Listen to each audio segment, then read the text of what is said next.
Welcome to Wild Turkey Science, a podcast made possible by Turkeys for Tomorrow. I'm Dr. Marcus Lashley, Professor of Wildlife Ecology at the University of Florida. And I'm Dr. Will Goolsby, Professor of Wildlife Ecology and Management at Auburn University. We're both lifelong hunters and devoted scientists who are passionate about hunting, managing, and researching wild turkeys. In this podcast, we'll explore turkey research, speak to the experts in the field, and address the difficult questions related to wild turkey ecology and management.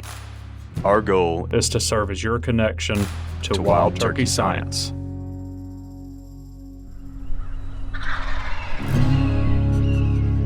Well, I clicked record so we can get this show on the road as soon as you're ready. I guess we're supposed to talk now, right? Yeah. I do think the podcast episode would be better if we actually spoke during it, yes. Yeah, okay. I just forget that people like to hear us talk, so it's still, I'm still acclimating to that. But yes, it is difficult, isn't it? So we covered a lot of cool information in that last episode. Yeah, actually, we got quite a bit of feedback about that episode, too. Yeah. One person told me it was a little bit technical, and I was like, our audience is all about some technical now. Come on. It was too technical? Yeah. I think he was just poking at me. Okay.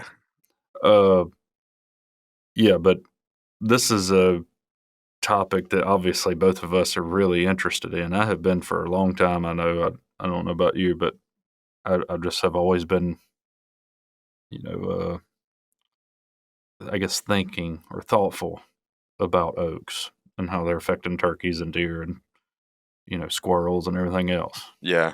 Anything I would try to shoot and eat, basically. Yeah. So I've been focused a lot lately on habitat management and pine systems, and I'm enjoying, through this episode series, getting back to hardwoods for a little while. Yeah. Because, we're just so pine dominated in this part of the country that it's hard not to focus on it, but hardwoods are important too, as we'll go into in just a minute. So yeah, absolutely. I've been maintaining a pretty solid balance. A lot of the stuff that I have ongoing is in pine, open pine, fire frequenting systems. Yeah. But I also have the one long-term project that we talked about, with oak masting. So it's a pretty solid balance, and I'm involved in a couple of other projects that others are leading. That are hardwood dominated as well. Yeah, so we talked in that episode about just biology of the oaks themselves and how that's related to acorn production, and which oaks are better producers than others among species and then within species. And of course, what we really care about is what does all that mean to turkeys, and that's kind of what we wanted to tackle today. And then once, hopefully, we have a better understanding of that, we can move on to what are the things that you can do to increase the usability of hardwoods for turkeys, and then also some other important considerations that may need to factor into your habitat management within a hardwood system. There were a couple of things that we leaned into last time, and we were going to go after finding some information on. Yeah. So I did that, and I know you did. On different aspects of this topic, but I went to try to find more on diet selection. Yeah. So I've got a couple of things, and I found some old papers actually on this, but it was pretty interesting. So I thought maybe we could start there. I know we already talked about acorn selection by turkeys, and everybody out there knows that they eat them. But I just wanted to say, well, have we quantified to what degree? Surprisingly, there's not as much information, scientific information on that as I expected. Yeah. I thought there would be a bunch of studies quantifying turkey diet. There's not as many as I would have expected. Yeah. But I pulled a couple of them because I found them interesting and additive to what we've already talked about. One of the ones was from Florida, and I think it was published in the 50s. So it's quite. Isn't that something? I feel like as we've gotten into this literature, so much of it is pretty dated. Yeah. Well, I mean, it's just not that not that interesting anymore to Yeah. quantify, oh, turkeys eat acorns. But I do think there's value that comes from that, and particularly work related to this that would be of interest to me. And I think you're actually dabbling in this a little bit with your current work.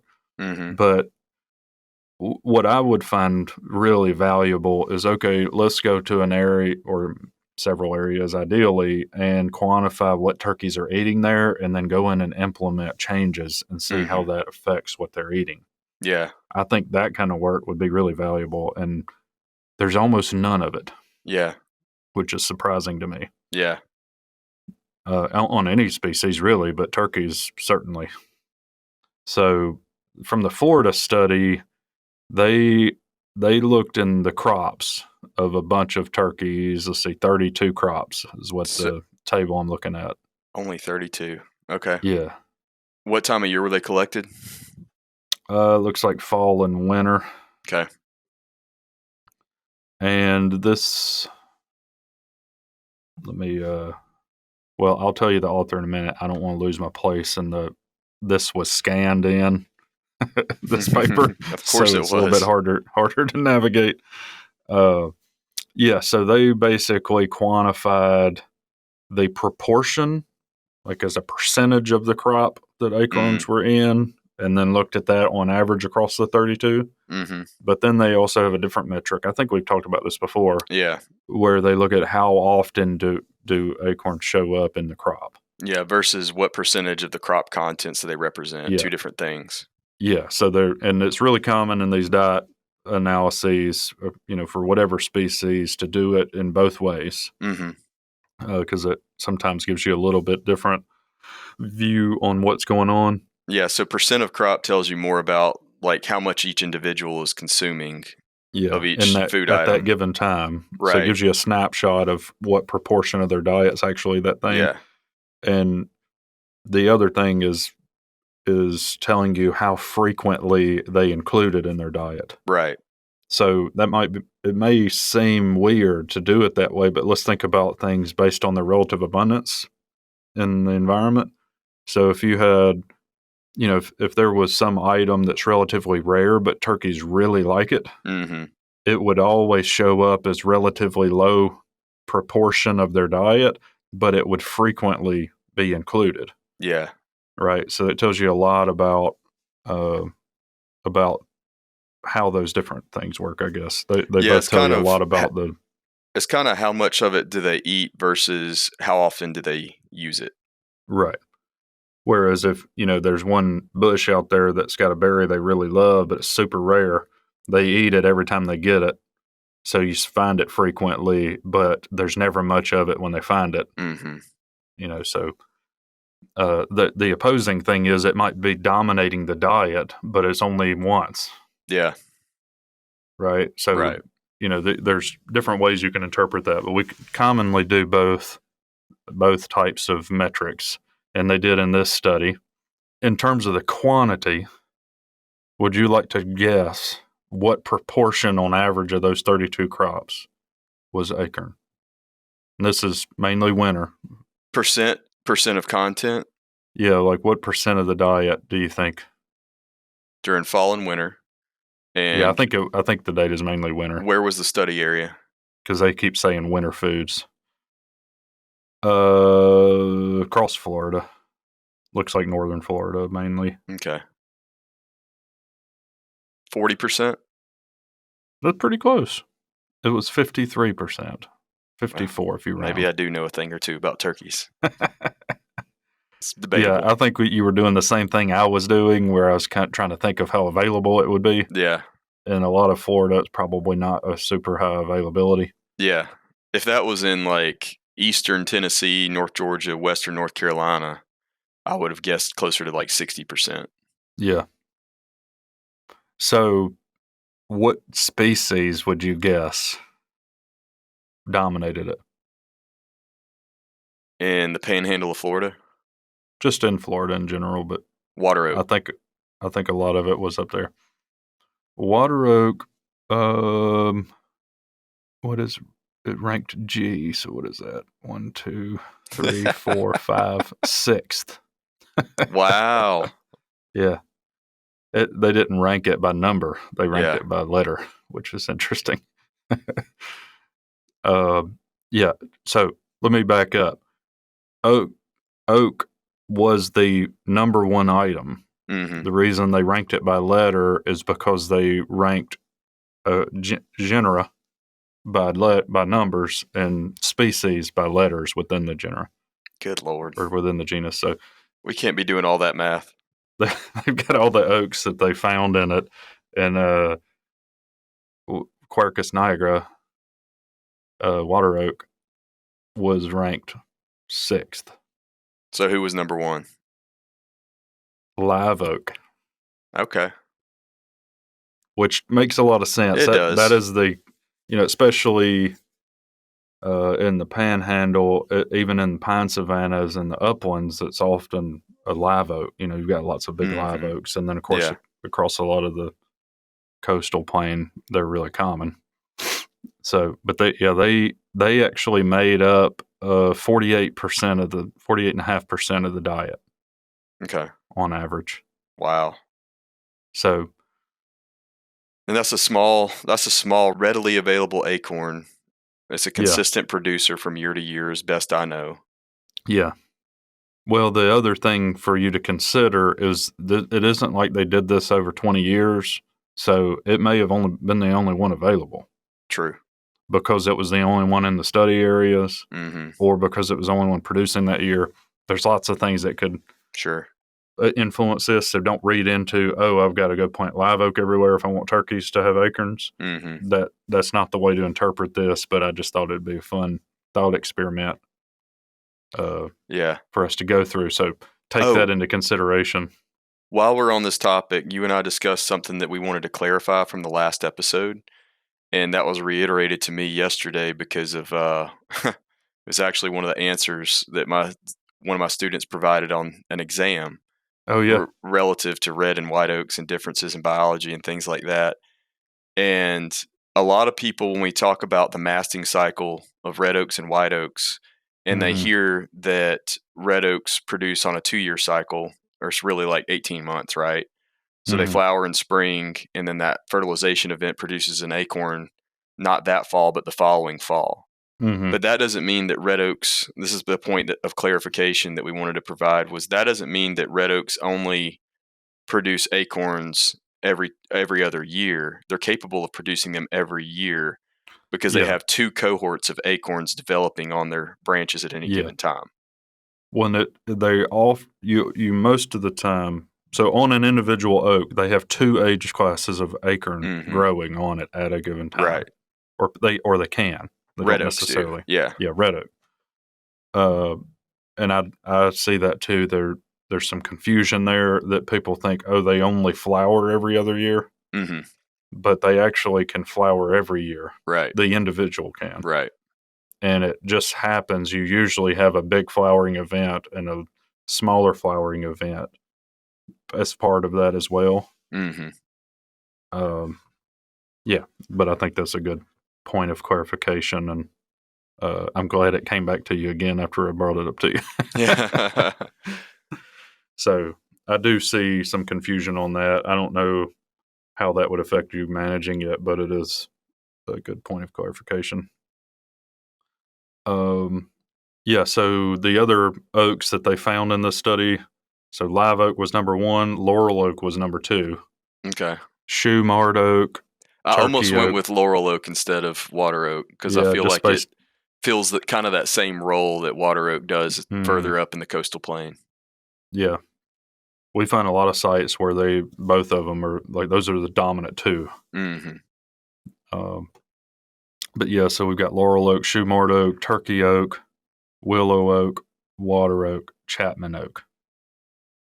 Those are the ones that were noted in there. They did have just a quercus. They couldn't figure it out, but it was a really low proportion that they couldn't figure out. There's probably some Auburn alumni out there that are disappointed in me for not guessing live oak first. We love our live oaks around here, right? At Tumor's Corner. Yeah. Oh, yeah. Yep. Shame on you. So, in terms of frequency, they actually ranked identical, which is surprising to me. I'm looking at it just to make sure that's true. Yes, it is true. They have the same ranked order. However, the oaks, this is the one difference. They in quantity, they rank number one overall of all the food items possible that they've Mm-hmm. detected. In frequency, they rank number two. Okay. And would you like to guess what number two is? Or what number one is in frequency? Laurel oak. No, it's not an oak. It's a different food item. Oh. So in frequency, there's something else that ranked number one over it in terms of it was detected more consistently across diets. You'll never get it. I'll just tell you. Okay. Panicum, panic grasses. Oh, nice. Yep. Okay. So I would not have guessed that ever. A lesser talked about native warm season grass genus. Yeah. I mean, they talk about it a lot in the quail world. I know it's an important quail food. Absolutely. It produces an explosion of seeds that are really high quality. Relatively large. It's a fairly common component of early successional communities. So here's what I was talking about earlier, too, when you're trying to interpret these. You can imagine how many seeds they have to eat off of that for it to constitute a huge proportion of their diet. Yeah. So it was 78% on the frequency. So 78% of the crops had at least one seed in it that they detected. Yeah.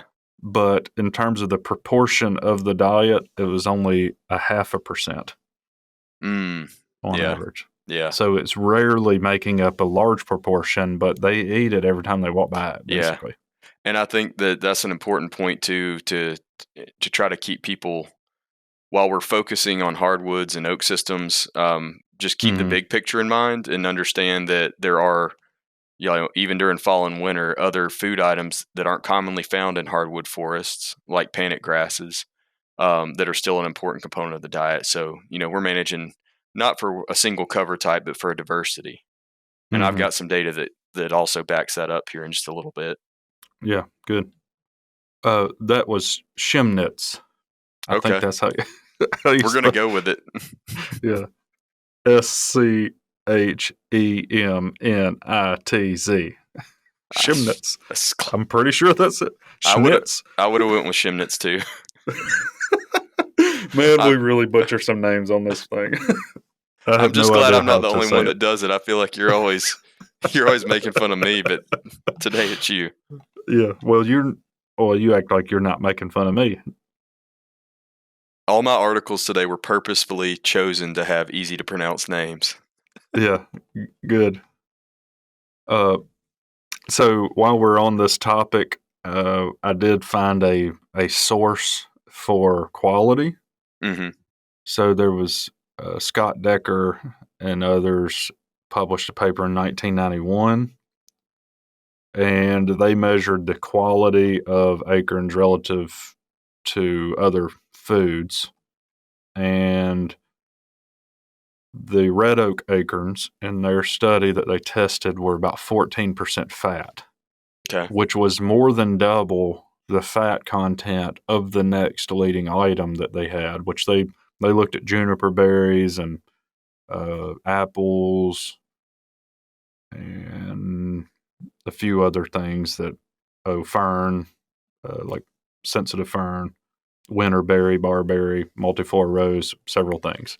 Mm-hmm. So that is the metric that stands out compared to other foods, is the fat content. And we know fat is really important pretty much across species during that time of year. Mm-hmm. Even in Florida. Yeah, absolutely. So the other thing I wanted to dig in on, and then I'll turn it over to you because I know you got a lot of good stuff that you want to cover from yours. And honestly, mine kind of fizzled with me. Well, and to the point, it also kind of made me a little bit upset. Yeah. which I conveyed to you Yeah. recently. Like, how do we not have more data on how acorn production influences turkey vital rates? Right. That, that's so surprising to me. And maybe Yeah. it's out there, and if somebody in the audience knows about something that I missed, please send it, because now I'm looking for it, and I just can't believe it's not there. Yeah. I mean, I But feel there like are, we've uncovered more and more things like that as we've yeah. launched these episodes.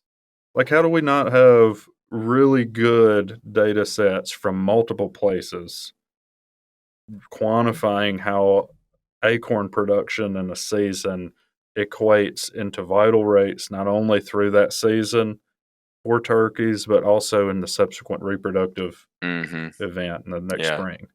Yeah. Does it benefit overwinter survival, or does it benefit body Right. condition in spring and therefore some Yeah. aspect of reproductive ecology? So we have some things that we talk about. I hear people talk about it that stand to reason. Mm-hmm. Like, I don't have any reason to Yeah. question it from a biological sense. But then I was expecting to see that conveyed in the literature, and came up fairly short of that. Well, there's lots of things that you and I recommend. We have to look in the mirror in that regard too. There's lots of things Yeah. that you and I recommend that stand to reason, but we Hmm. don't have data to support it. Yeah. We're going after that now. Yeah. I mean, like the big one that both of us really want to go after is how vegetation conditions affect nesting and brood survival. Hmm. It Yeah. stands to reason. I mean, we've seen plenty of anecdotal evidence that it benefits Yeah. populations, but we don't have that Yeah. We specific know. vital rate information. Right. We don't know the magnitude of effect on the vital Right. rate, but we have very good evidence from multiple lines of evidence that are correlative or circumstantial that suggest Yeah. really strong relationships. But we need to quantify like, how many more turkeys does it mean? Yeah. So, yeah, that's kind of where I'm at with the oak stuff as well. That was your overall goal, was to provide information on the relationship between oak systems and Yes. vital rates, but it's just not out there. Not very much of it. Yeah. So, and it also was pretty interesting because it wasn't what I was expecting. Yeah. So there have been a couple of studies from Virginia and West Virginia. Uh, One I'm thinking of is Stefan et al., Mm-hmm. and that was in the early 2000s. And they were looking at harvest rates of turkeys. Mm-hmm. And what would you expect to happen to fall harvest rate of turkeys when you have really abundant acorns versus very few? I would expect when turkeys are abundant, or when acorns are abundant, turkeys spread out, they're harder to kill. Yep, that's what they found essentially. So, however, they did a follow up to that. This Norman et al. And Norman and Stefan, a couple of these other folks, have been authors on a bunch of these papers, Mm-hmm. which we'll link them all if you want to go look at them. But they did a follow up to that, and they noted uh, that in their study they had a small sample size. The fall harvest was small sample size, but they didn't find any relationship between abundance of acorns and harvest rates on them like Mm-hmm. they did in their paper previous to that. Mm-hmm. But the one previous to it had a much larger sample size. Gotcha. So the trend may have been there, but they just weren't able to detect it with the small sample size. Yeah, so that's what they were kind of making the point. The previous work was probably a more robust Mm-hmm.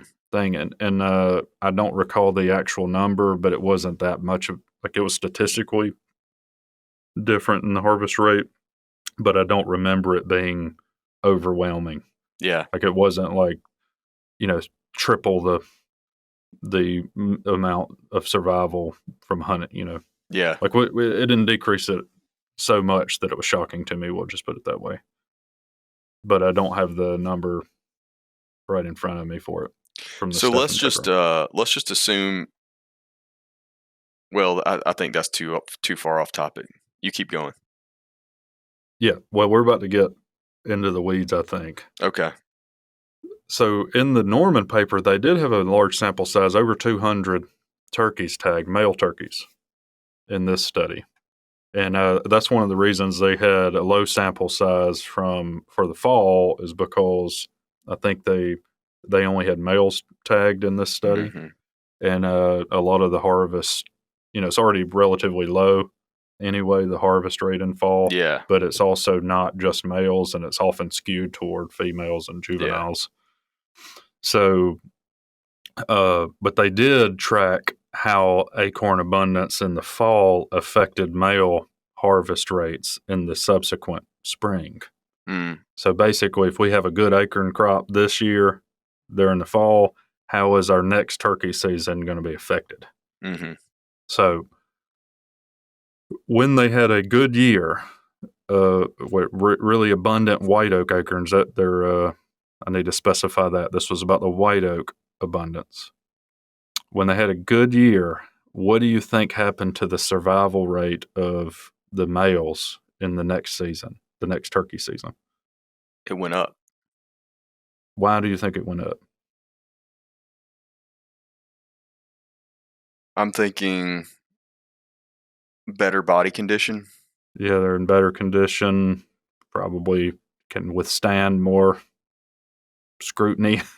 Yeah, I don't really know. It's hard to, because better body condition isn't really a mechanism without Yeah. further explanation, you know. But I was wondering, the rabbit hole I guess I was going to go down is if fall acorn abundance may benefit overwinter survival by decreasing hunting mortality. Does that then translate into more abundant populations, on down the road Well, in the spring? it certainly should mean there's more turkeys that come into the spring season. But if hunting is the primary mortality source in that situation, which we've talked about before that it seems to be, Yeah, I think um, that in the Stefan paper, I mean, I can go grab it I if just you want me don't to. know. I just don't know that fall harvest is in most places as it's practiced is intense enough to make that much of a difference in the spring population. Yeah. Well, in Virginia, I'm not sure as much on West Virginia, but Virginia definitely has a long uh, tradition of fall Mhm. hunting. Mhm. And I suspect it would matter more there. Yeah. That like the harvest there would matter more than in other states. Yeah. There are probably some other ones that have the same kind of tradition of fall hunting. I don't know, but yeah, as far as I recall from the Stefan and Norman work early in the 2000s, the hunter harvest was the primary cause of mortality, and that was what was driving the change Mhm. in survival over winter survival. So let's go back to the spring harvest or spring male survival. So how did it affect it? I'm going to read you what they wrote because they wrote it elegantly, and it's hard to articulate this well. They said our results indicated a negative relationship between white oak acorn abundance and survival in the subsequent spring season. So it's more abundant acorns means lower survival for the males. Wow. And then they postulated a hypothesis, which, as far as I know, has not been tested. This paper was in 2022, so it's relatively recent. We postulate that male turkeys were in better condition in the spring following good acorn production years, which is what you said, and may have been more active, which they're noting there that they're speculating on this, but Mm. they then put in parentheses some examples of what more active means, like maybe they gobble more, they range farther. Mm. So Things that what? increase their risk of Yeah, of succumbing to a encountering a hunter. hunter. Yeah.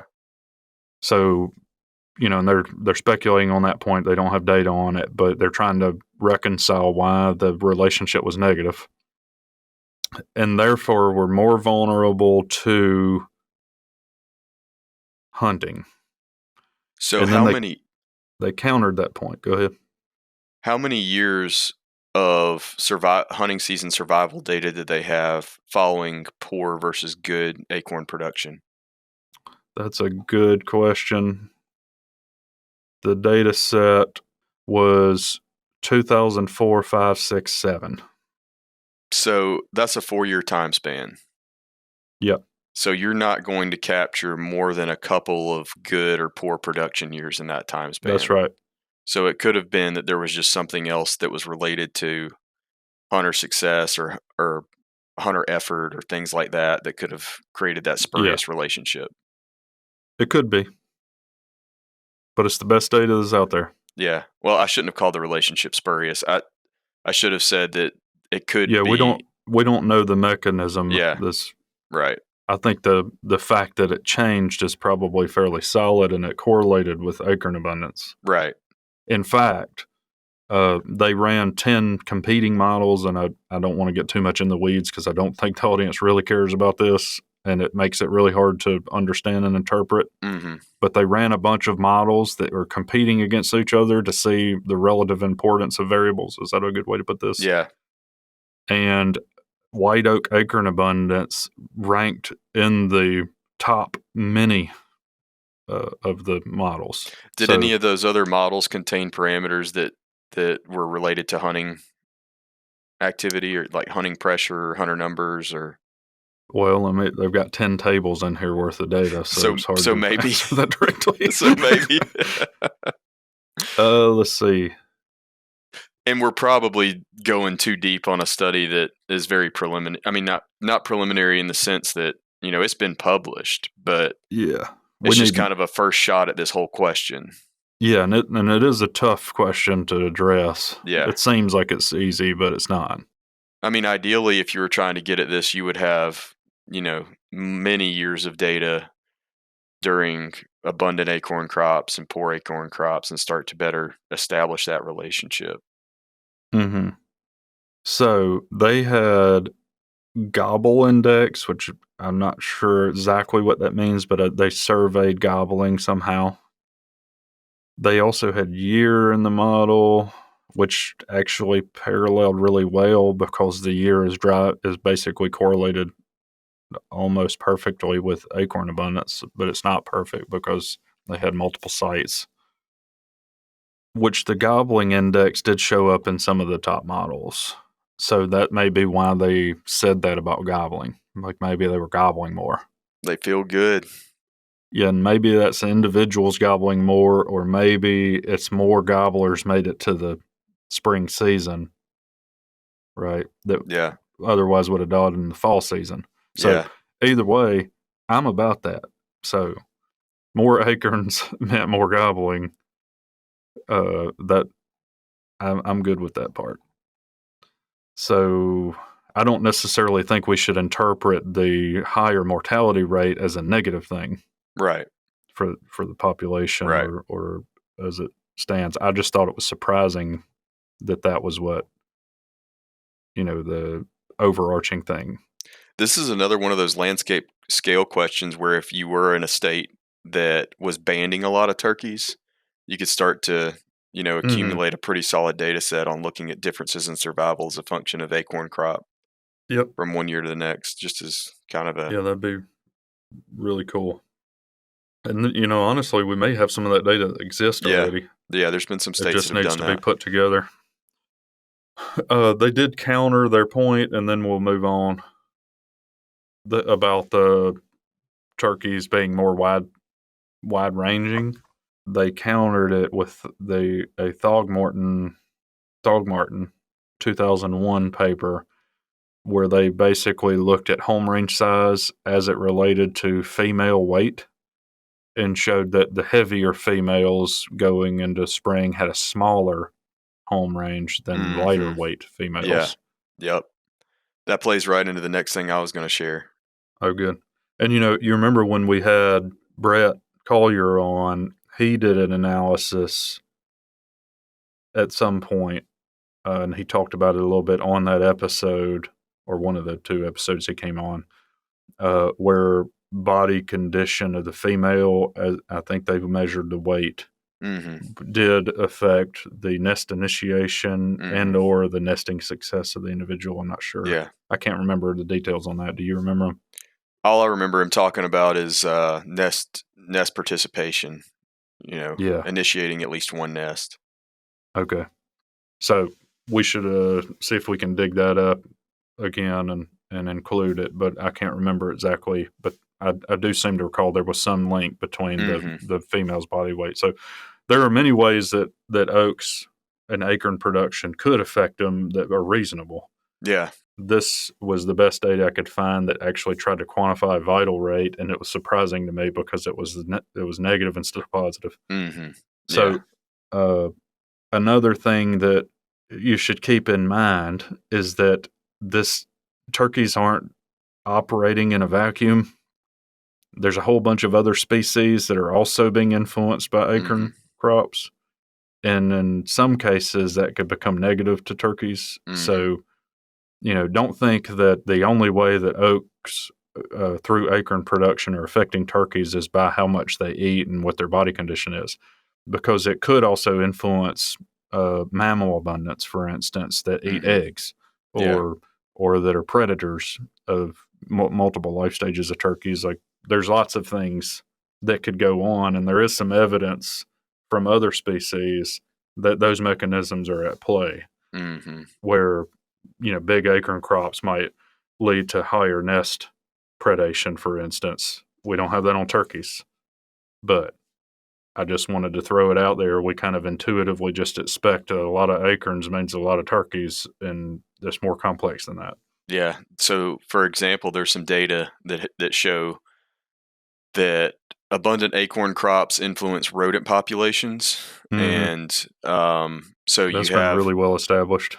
so you have an abundant acorn crop, you get a boom in the rodent population that fall and winter, and then birds go to nest the following spring, and you see increased nest predation from rodents on songbird nests. Hmm. So it's reasonable to assume that that same process can play out with turkeys. Maybe it's not necessarily rodents, but maybe we're supplementing, or not we are supplementing, but Yeah. the oak forest is supplementing raccoon populations. Yeah. It's Yep. possible. We don't have any data to suggest that.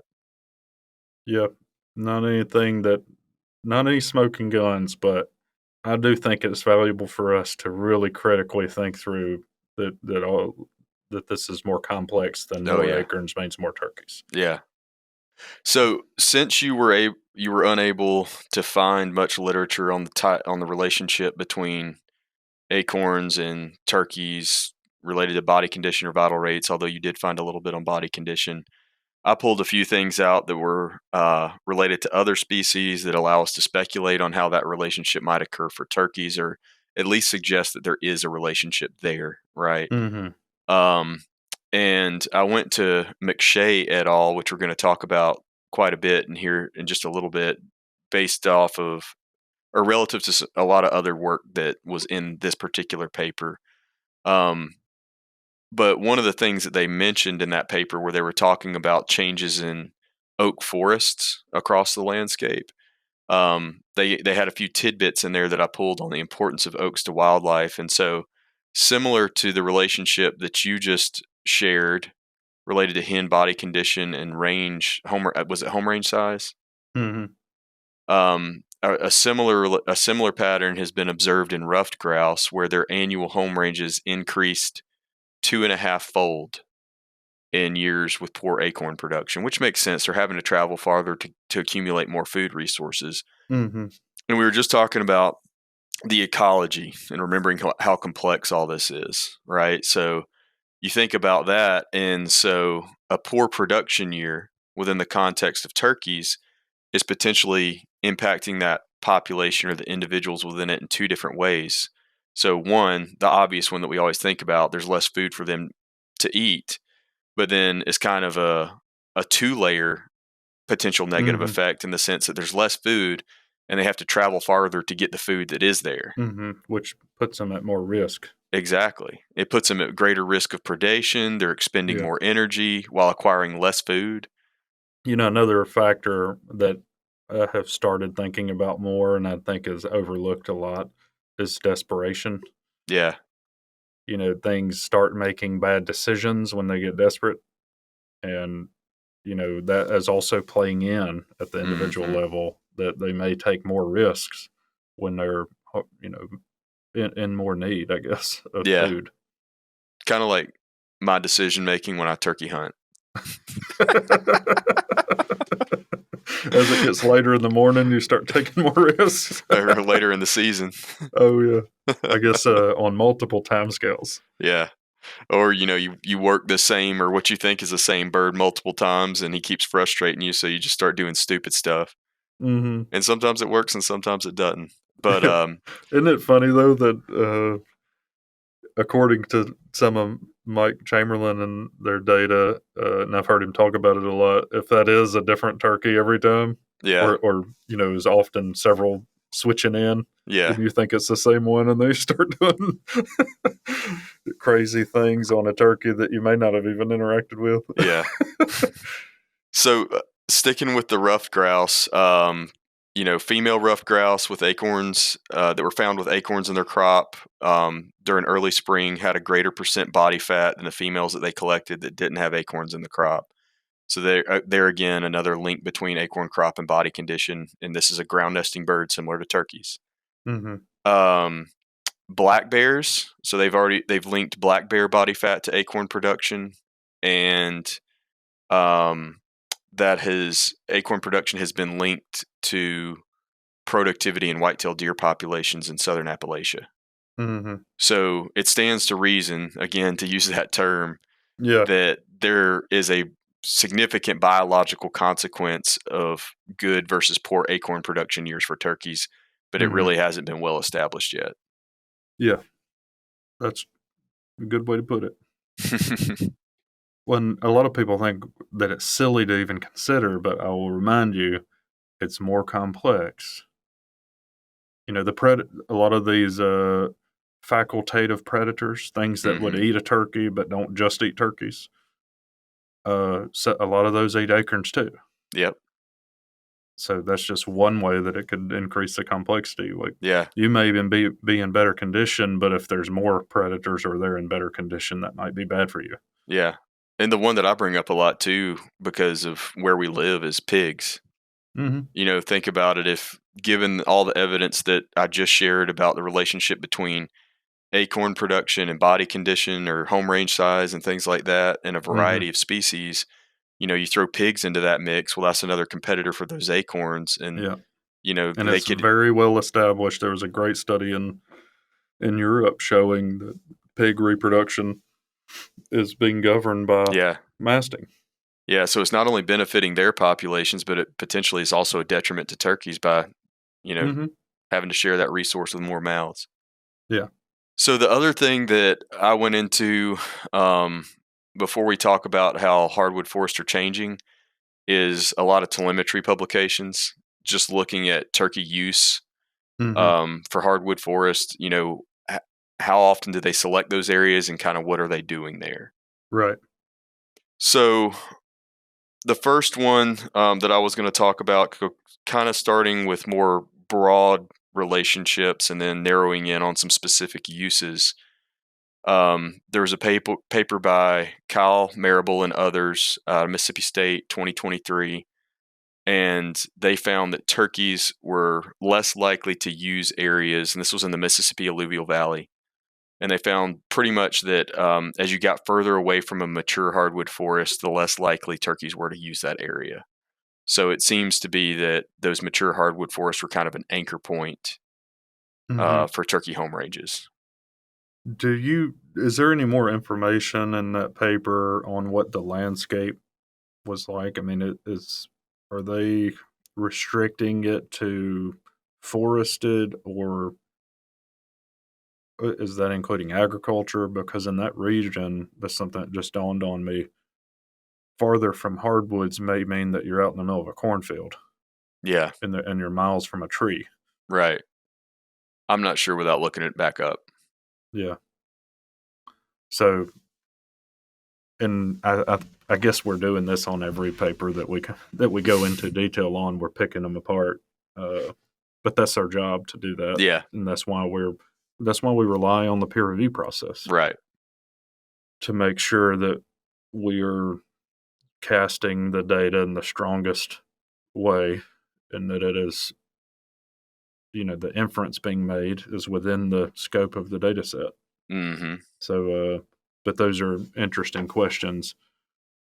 So basically, if they get far from hardwoods, less likely to use it, and that may be because they're linked to the hardwoods, or it may be because of the landscape context, Sure. probably some combination of those two. Yeah, I would expect the same.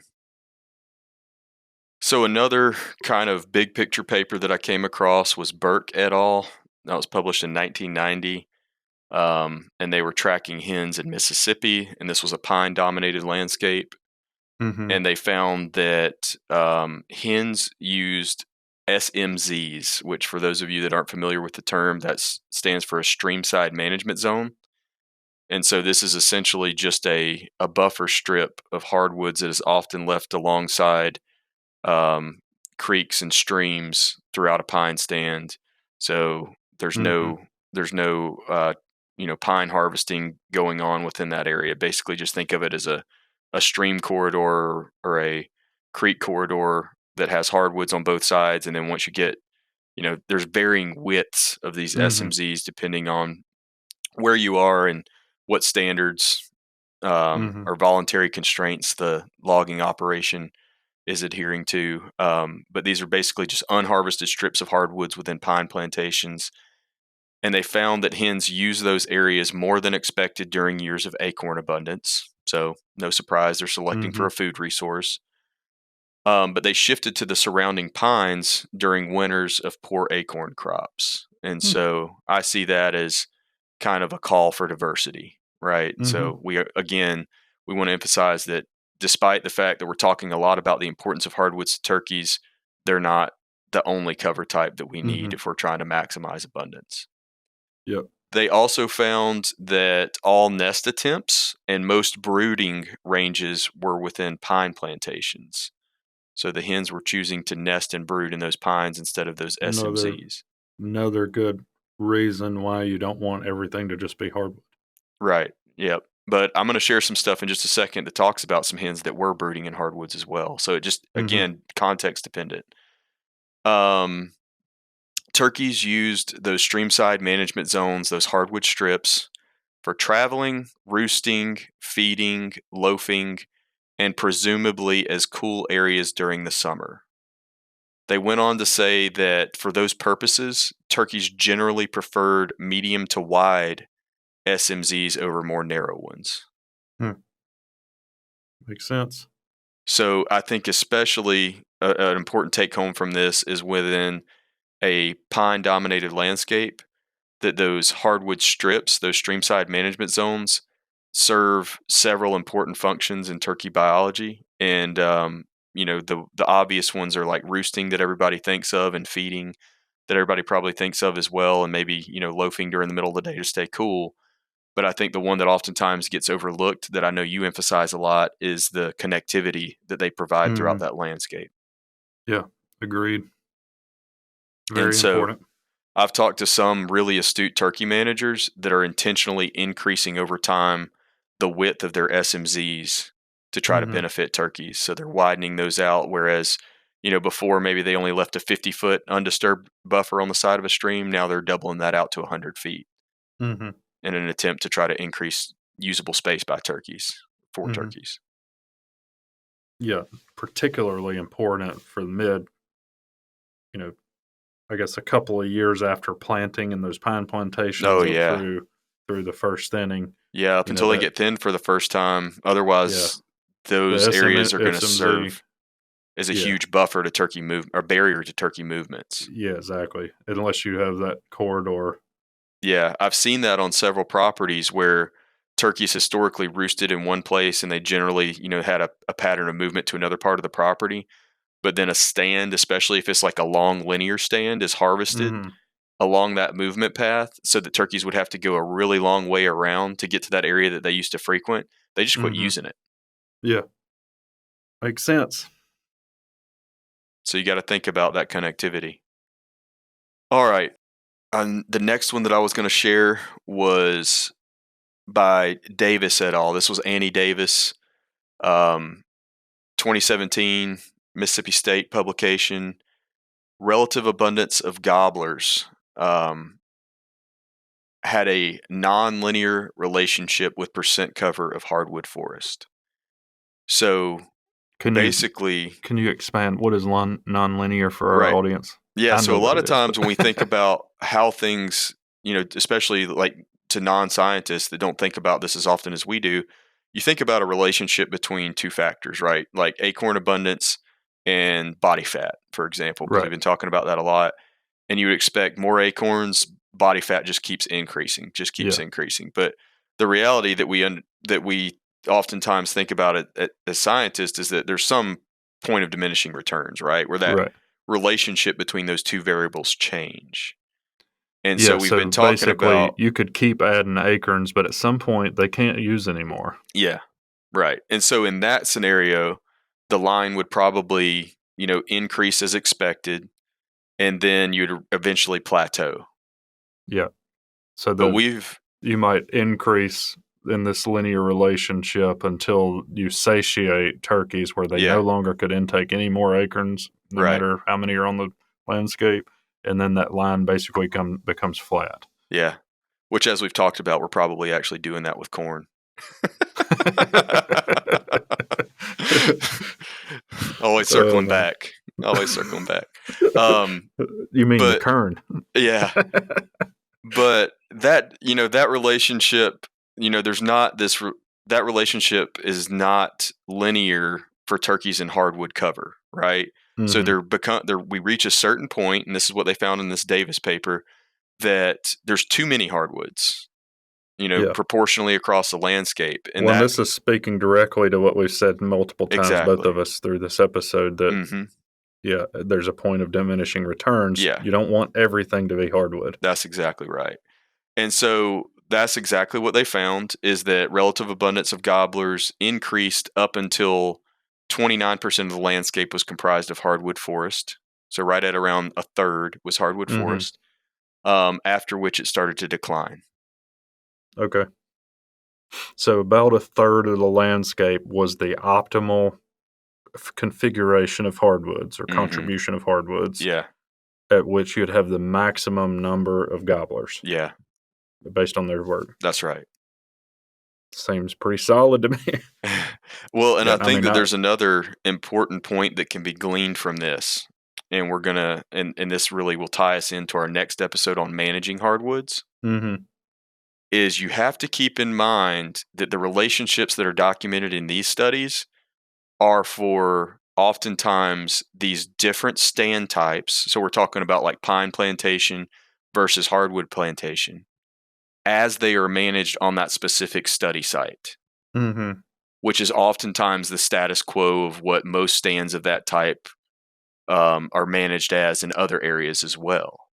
yeah, But we can manipulate a hardwood forest to where it still provides for all those habitat requirements that we've already discussed that hardwoods can provide. And we can also make it or manage it in such a way that it can provide nesting and brooding cover as well. yeah. Well, that was a good point. You remember when we had Harper on most recently, I think we were trying to get him to give us a recipe, Hmm. and landowners often do that to us, Yeah. where you it's like, okay, what proportion needs to be this and this and this and this and this, and Hmm. the there what's the word he used? There's a lot of slack. Slack. Yeah, Yeah, that was there's a lot of slack in that because of what you're saying. That it's right. context dependent, and it depends a lot on what you're doing in Yeah, those areas. Like if the whole landscape is dominated by hardwood, that doesn't necessarily mean that it's bad if it's being managed in particular ways exactly. to provide the things that would be missing if it wasn't. Yeah. I just want you to know that you just set me up perfectly for my next point.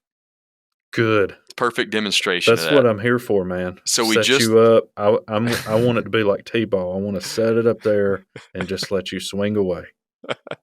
so we just talked about how hens in some areas were leaving the hardwoods to go nest somewhere else in the pines, Hmm. oftentimes. Um, But Mike Byrne published a paper, a previous episode guest, in 2013, and the data were from bottomland hardwood systems in Louisiana. And they found that nests were oftentimes associated with small, recently occurring or recently implemented Created. breaks in the canopy, Yeah. probably because of increased understory cover there. I would That's what guess that is true. Going out on a limb. You increase sunlight penetration, and what happens? Yeah, and they went on to say that reproductive performance may have been hampered by sparse understory vegetation, which left nests vulnerable to predation. Yep. Which leads me to my point. Actually, it doesn't fit in very well here, but You thought you were going to be smooth. No, I didn't actually. I intended that to be a joke the whole time. But I did want to bring it up anyway again, that habitat quality is modulating predation. Mm-hmm. And your best strategy to reduce predation is often to increase the quality of cover the animal has to escape it. So, another good... That's one of the 10 commandments of turkey habitat management. Put it on a Well, I sticker. think it's important. Like, improving habitat doesn't... It's like we don't think about what that actually means for the biology of the animal and why it actually improves things. Yeah. Well, one of the things that it does that's pretty important is that it reduces predation without necessarily reducing the number of predators. Yeah. Yep. Good point. Anyway. All right, I'll be done with that. I got one more for you on general, turkey use of hardwoods. This paper was published this year, Nelson et al., 2023 in Georgia. This was Central Georgia, pine-dominated landscape, actually same study sites that I worked on for my PhD. And they reported that brooding females, so hens with broods, selected for hardwoods. And their hypothesis was that because hardwoods provided thermal refuge for poults, they were cooler, basically. Yeah, it's hot in Georgia, turns out. It is. And to support that, they collected data and reported that hardwoods on their study area had the coolest mean and maximum daytime temperatures and were the coolest sites relative to local weather stations. And then I guess that that same student, this was in Mike's lab, Chamberlain's lab, published a paper in 2022, Nelson et al. They said that brooding females, I thought this was really a really cool comparison. Brooding females selected for cooler areas than random locations and non-brooding females. Explain. Essentially, if a hen had a brood, on average, she was more likely to be in an area that was cooler than a hen that did not have a brood, or if you just dropped a random point on a map, compared to that location, she'd be in a cooler area. Yeah, so we would interpret that, and I'm sure they did, interpret that as the female is more resilient to temperature than the brood. So that's probably an effort to help thermoregulate, environmentally thermoregulate, I guess, that's for right. the brood. That's right. Often, at least at really young ages, cannot do that themselves. They have to modulate that with environment. Yeah, absolutely. So I think, we've talked a lot about oak biology, and, now maybe we didn't do as good a job as we had hoped, but we have at least beat around the bush relative to the importance of hardwoods and particularly oak in the mass that they produce for turkeys. Well, I think that clearly hardwoods are important to turkeys. Probably doesn't mean the whole landscape needs to be dominated by it to be good for turkeys, but certainly having some, and one of the papers suggests about 30% maybe. Yeah. In the context of the Mississippi study area. Yeah.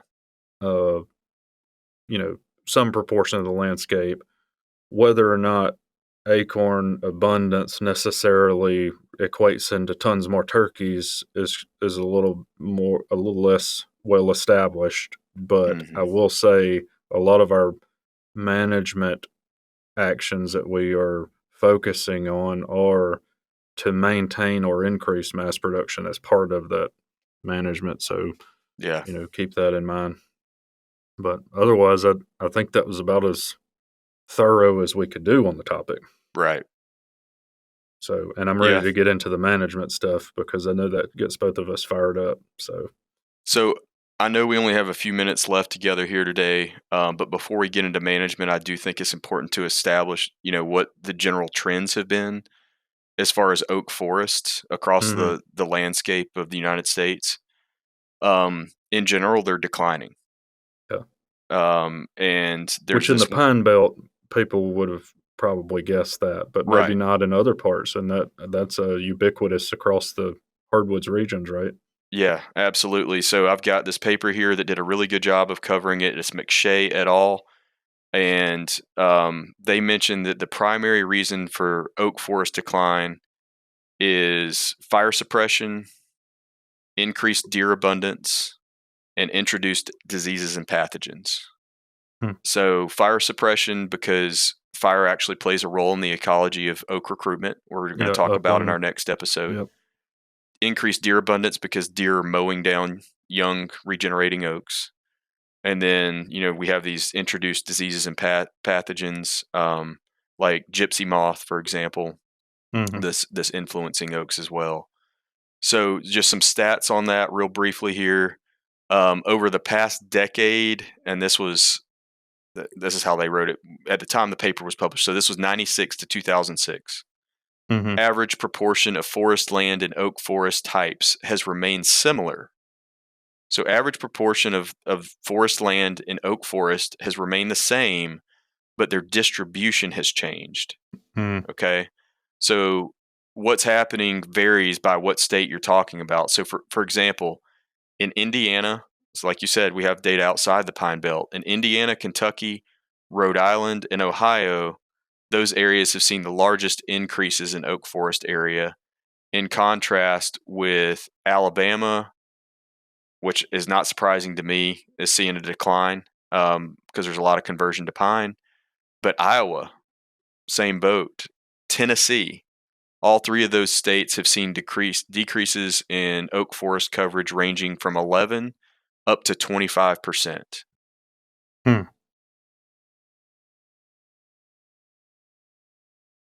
was just trying to think through. I can't remember now. I'm trying to piece together what turkey populations in all those places are doing, and I don't think they actually track very well with hardwood numbers, do they? No, I don't think they do. But this is the main focus of their paper that concerned me the most. Rather than the changes that we've already seen occur, we're going to see long-term changes occur. A lot of what we're talking about with that previous stat is landscape conversion. But we also have some data that indicates that long-term oaks are going to decline in dominance even if we don't convert those hardwood forests to another cover type. And the reason for that is that based on forest inventory and analysis data collected across the United States, the proportion of oak stems in the intermediate class, so these are the trees that are going to take over once the dominant and co-dominant oaks in that stand age out and die for whatever reason. So that intermediate class appears to be insufficient to adequately replace the stems that are currently dominant or co-dominant. Yeah. Yeah, and there's a lot of people focusing on recruitment. Yeah. We know there's a bottleneck. Some of the work that I have been involved with shows the same thing. We did it across a bunch of sites in the Alexander et al. Paper on mesification and showed that there is a big bottleneck in recruitment of oaks. Yeah, absolutely. And that is the mesification aspect is they spoke to it in this paper and they said maples are replacing oaks in many forests through dominance of younger age classes. So, for example, from 1989 to 2000, the average density of maples in oak forest nearly doubled. Some of the greatest increases in maple density within oak forest occurred in states that also have the greatest proportion of oak forest, including Kentucky, Arkansas, Ohio, and Pennsylvania. Very, very concerning. Yeah. So the stands are changing, even though they're still hardwood. Yeah, and the last thing that I'll mention is in some areas we're seeing a shift even in oak species composition. So we're seeing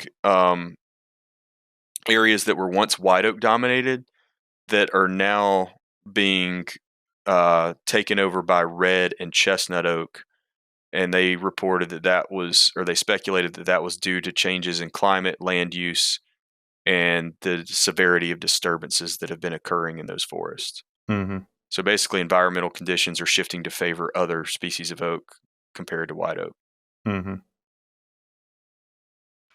Definitely concerning.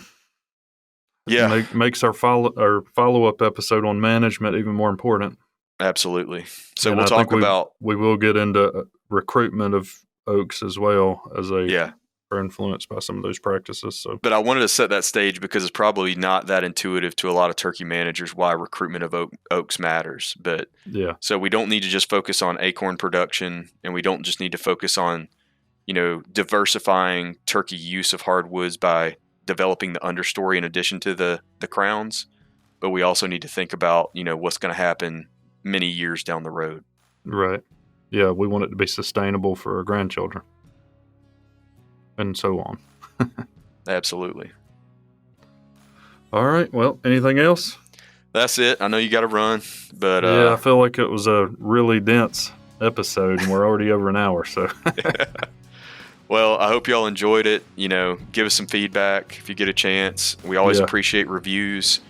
I hope y'all are enjoying deer hunting season if y'all are into that. I know we're still counting the days till turkey season, but it's a nice way to fill some time and fill some freezer space in the meantime, right? Yeah. Well, at least you can listen to us while you're on the deer stand. There you go.